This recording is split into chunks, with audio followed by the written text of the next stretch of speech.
Hi again, it's me, Cinnamon, and today I'm filming my budget forecast for December. This will be my last budget forecast for the year 2022, and that's really exciting because I feel like it's giving me the practice I need to be ready for 2023. I feel like I try to film this video and it always is so long, so I'm going to try to go a little bit quickly through the numbers, but let me know if you guys prefer like long or short because I can do either. Because I'm honestly just in it for the budgeting and I film for the accountability.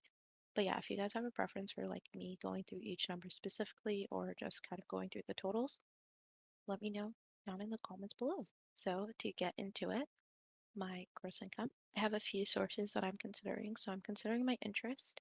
I am expecting some cash back and a refund, but I don't know the exact amounts. Well, I do know the exact amount for the refund, but I don't know if I'm going to have the motivation to go to the place to get the refund. I'm just going to leave these at zero as a reminder to myself that I'm expecting them, but just not to count too heavily on an exact number in my budget and for my month. I also know what my exact paychecks will be and the reimbursements I'm expecting from work. So these numbers, especially for my paycheck, these are gross numbers. Like I have not taken taxes out or anything yet. And everything in total sums up to $1,700.10, which is a surprisingly round number. So to get into what I'll actually be taking home, and for this, I'll talk about more specific numbers. I'm expecting to spend $53.52 on my health insurance. I'm expecting to also spend $1,355.82 as an HSA contribution across two paychecks. And then I'm expecting to spend $3,500 on taxes. Again, this is across two paychecks. That'll leave me with a take home of $6,788.20. Now, what my take home is isn't exactly going to be the amount I have to budget with because I'll also be taking from my savings for a few different reasons. So, in one case, I've already saved for my HSA contribution in my savings account, but then I decided to make the contribution through payroll. So now I'm reimbursing myself for that contribution by taking out of my savings account. Also, I'm going to be adding my rollover from the month of November here because I realized that if I don't add the rollover, things will add up with ynab. And finally, I'm also going to be reducing the size of my month ahead fund. And so that'll be just a small reduction of $60 going forward. And so I'm going to be taking $60 from my month ahead fund and that will be spent in this month.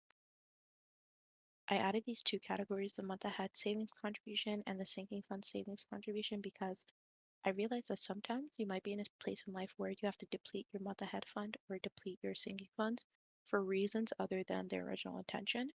And this is a way for people who might be following this structure to account for that so that their math makes sense. With all of those special considerations, I will actually have $8,380.94 to budget with. So that would be the sum total of what you would see in my ready to assign on ynab. Okay, now to get into my spending.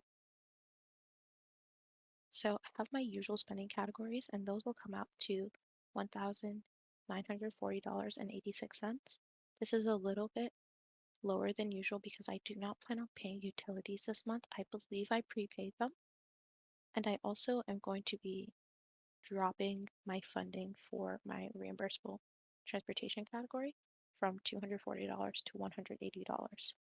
By the way, reimbursable personal utilities right now just consists of my phone bill, but if I decide to look into it, it might also include my internet bill at some point as well. So for the more unusual, atypical expenses or irregular expenses for this month, I will be signing up for Patreon. And I will be doing that going forward, I think, if I like this person's Patreon.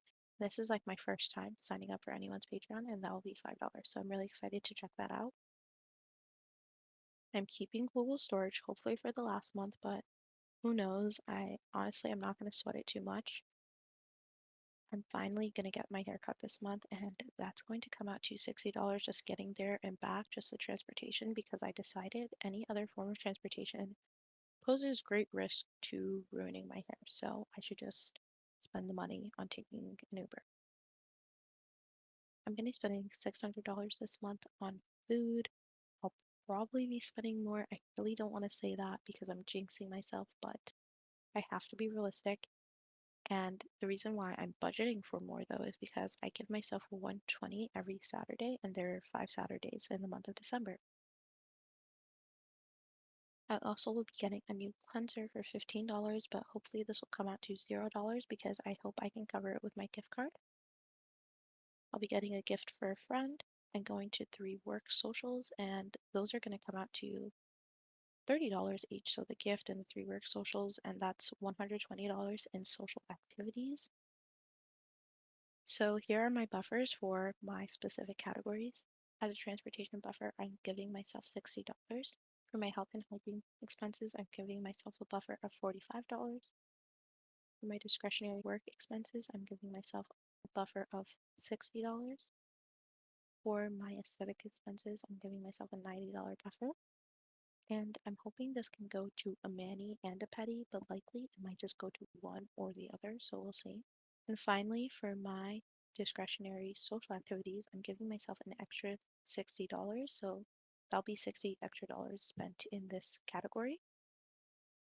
And to make sure that I'm not overspending for the month, I'm going to be taking the extra 120 I'm giving myself for my food expenses and the extra $60 I'm giving myself for my social activity expenses from my general discretionary category, which I give myself $300 for typically, but reducing that to cover the predicted overspending, I'm planning on spending $120 on extra discretionary expenses. Hopefully that makes sense. I know there are layers to buffering and it even confuses me sometimes. Overall, I'm expecting my core spending to come out to $3,173.03.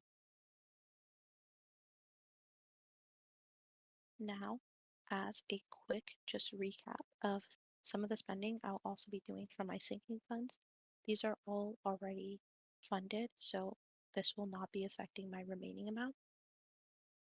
I'll be doing the down payment for my braces, and this number might be like double, but I don't know what the insurance situation is going to be, and I do have a plan to cover it if it is double. I'll be getting my hair done finally. That I'm planning for $210. I had to change the category goal a few times because I forgot about including tip. So that is definitely something tricky that even when you are planning for your true expenses, it is important to also consider like more hidden parts of those true expenses too. I'll hopefully be getting glasses, like new frames for my glasses, but if I can't decide on frames, I'm just going to get contacts. My copay for the frames could come out to somewhere around $60, even though I'm spending money on frames that I don't necessarily like know for sure what I want right now. Do just want to make sure that I'm using up insurance benefit before the year ends. This is for a TV show night with my friend. This will usually just be to cover maybe food, maybe some transportation. I'm not sure. I feel like $30 is my number for not really knowing what things are going to cost. I also plan on spending $240 to get some more things for my room and $360 to get some more things for my bike. Oh my god, all of the things you need to get for a bike. It's really adding up, and maybe I should do a recap on what I spent on my bike specifically. I also have some quarterly utilities that come up, but they won't be coming up this month. I just like to keep this category here to remind myself, and that'll be $0. So now for my favorite part, because this section let me answer like the big question mark of the year, which is, will I be able to pay myself back and which of my savings goals will I be able to hit? So to just jump to the chase, I'll be investing $4,507.57 this month, and that means I will be able to pay myself back for my impulse investment in iBonds and also hit my 60% savings rate goal, which I really did not think I would end up hitting this year. And I'm actually surprised the math is working out, but it is. And yeah, that's really exciting. I hope I can really stick to this forecast and make it happen because I wasn't expecting 2022 to go that way as I was hit with some unexpected medical expenses. With investing this much, I will be putting $620.97 into my sinking funds. This is mainly just to make my budget zero base. I don't have anything that I really am super duper motivated to save for right now, but I definitely know this can go to covering upcoming medical expenses in early January, February of 2023. So this contribution definitely will be helpful. And lastly, to make things add up with YNAB, I'll be rolling over $79.35. Okay, so that is my plan for the month, and let's start making that happen in YNAB. As you can see, I already have some overspent categories this month, and that is because I have to move money from my holding category to ready to assign. I can then fully fund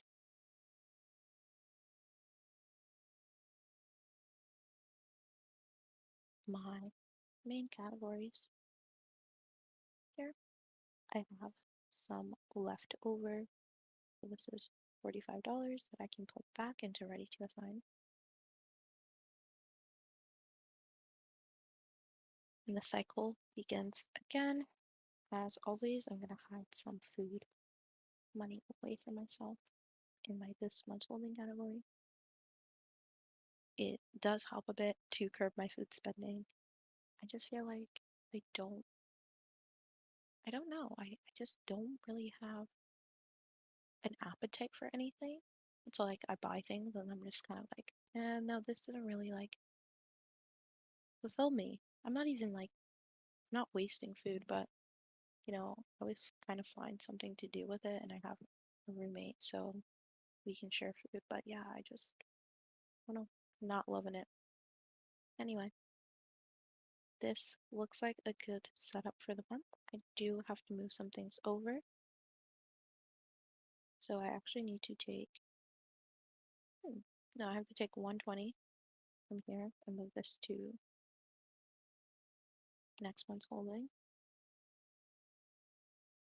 And then I have to take 60 from here and move it to social activities, taking myself an additional buffer here. So the reason why I moved 120 from my discretionary spending category is because I used some of my next month's holding rollover to fund my extra month of food when I was doing the underfunded button. And so I just have to move things from here to here. Hopefully that makes sense. I feel like in YNAB, I'm always like gesturing to explain things. I'm someone who like gestures a lot. And obviously that's missing in screen recording videos. Um, let's see if there's anything else I need to go over. I think I'm on track. I think I'm on track. As you can see, I have pretty well-funded sinking funds right now too to cover everything I was talking about. So I think everything's really on track, and that is exciting. And I hope the month goes as planned and I'm able to hit some goals. I will definitely be making a video before the end of the year to go over my 2023 goals, hopefully. Or maybe it'll be at the beginning of the year. I don't, or next year. Thank you for budgeting with me, and I hope you have a good rest of your day.